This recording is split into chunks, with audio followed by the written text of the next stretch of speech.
Hai, kami dokter muda dari Fakultas Kedokteran Universitas Airlangga, Departemen IKMKP. Di sini kami akan menjelaskan tentang diabetes mellitus. Diabetes mellitus atau yang kita sebut sebagai kencing manis merupakan kumpulan gejala metabolik yang ditandai dengan adanya peningkatan gula darah yang tinggi karena terganggunya fungsi insulin. Insulin sendiri merupakan suatu senyawa yang berfungsi untuk membuat kadar gula darah kita dalam rentang yang normal. Apa sih yang menyebabkan terjadinya diabetes mellitus? Untuk diabetes mellitus tipe pertama, biasanya disebabkan karena kerusakan sel beta pankreas sehingga tidak didapatkan adanya produksi insulin. Kerusakan ini biasanya disebabkan karena proses autoimun ataupun belum diketahui penyebabnya. Untuk diabetes mellitus tipe 2 biasanya disebabkan karena fungsi insulin menurun ataupun hilang, sehingga insulin yang ada tidak dapat bekerja secara optimal untuk menurunkan gula darah kita ke dalam rentang yang normal. Untuk diabetes mellitus gestasional merupakan diabetes yang terjadi pada usia kehamilan di atas 24 minggu. Kadar gula darah meningkat biasanya disebabkan karena adanya perubahan hormonal selama kehamilan. Adapun faktor risiko diabetes mellitus ada yang tidak dapat kita modifikasi atau tidak dapat kita ubah, seperti ras, riwayat keluarga dengan penyakit diabetes mellitus, usia, riwayat diabetes gestasional sebelumnya, dan juga berat badan lahir yang rendah. Selanjutnya adalah faktor risiko yang dapat dimodifikasi atau yang dapat kita ubah. Yang pertama, adanya obesitas atau kelebihan berat badan. Yang kedua, aktivitas yang kurang ataupun minimal. Yang ketiga, adanya tekanan darah yang tinggi. Dan keempat, adalah kadar kolesterol yang tinggi. Apa aja sih gejala dari diabetes mellitus? Yang pertama, sering merasa lapar.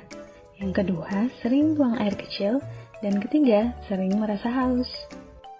Untuk keluhan lainnya dapat berupa lemah badan, kesemutan, gatal, mata kabur, dan gangguan seksual. Bahaya yang dapat terjadi pada pasien dengan diabetes mellitus adalah risiko terjadinya penyakit jantung dan stroke, kerusakan saraf di kaki, terjadinya luka yang sulit sembuh, kerusakan pembuluh darah di mata, dan juga gangguan pada ginjal.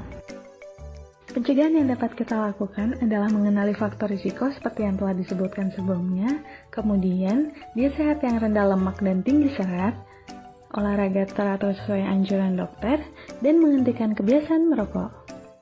Untuk terapi diabetes mellitus, yang pertama kita dapat mengikuti penyuluhan ataupun edukasi yang diberikan oleh dokter. Kemudian yang kedua adalah melakukan latihan fisik. Yang ketiga, diet sesuai anjuran dokter. Keempat, mengonsumsi obat antidiabetes ataupun insulin. Dan yang terakhir, cangkok pankreas bila diperlukan.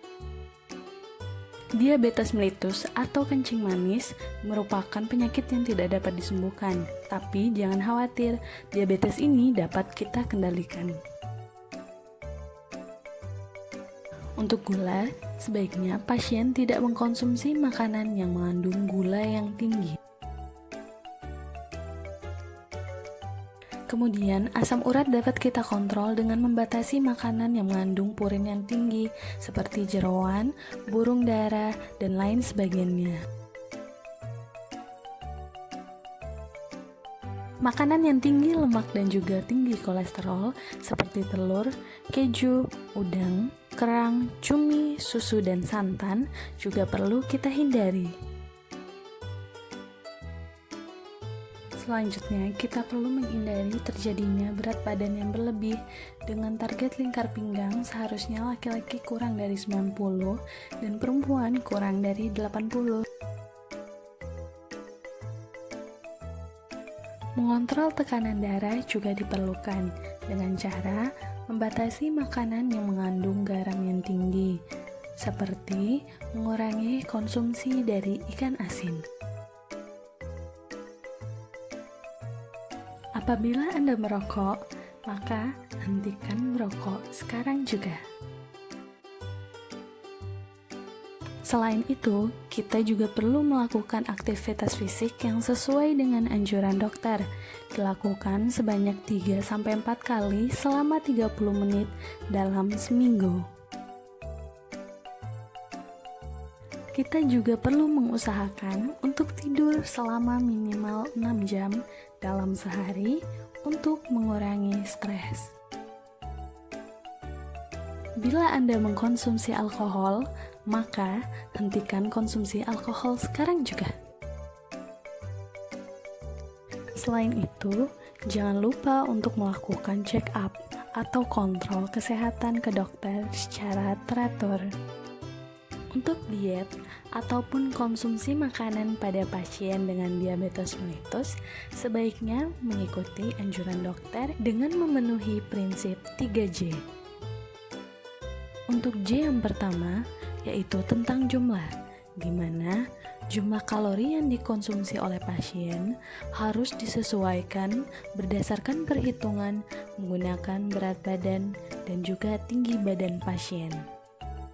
Untuk J yang kedua adalah tentang jenis, di mana jenis makanan yang dikonsumsi oleh pasien harus disesuaikan dengan kondisi pasien ataupun penyakit yang menyertai. Untuk J yang terakhir adalah tentang jadwal, di mana pada pasien diabetes mellitus, jadwal makan dibagi menjadi 3 jadwal makan utama dan 3 jadwal makan kecil atau snack time, di mana 3 jadwal makan utama terletak pada waktu pagi hari, siang hari, dan malam hari. Sementara untuk snack time atau jadwal makan kecil diletakkan di antara makanan utama. Yeay, kita sudah mempelajari tentang diabetes mellitus. Semoga bermanfaat ya.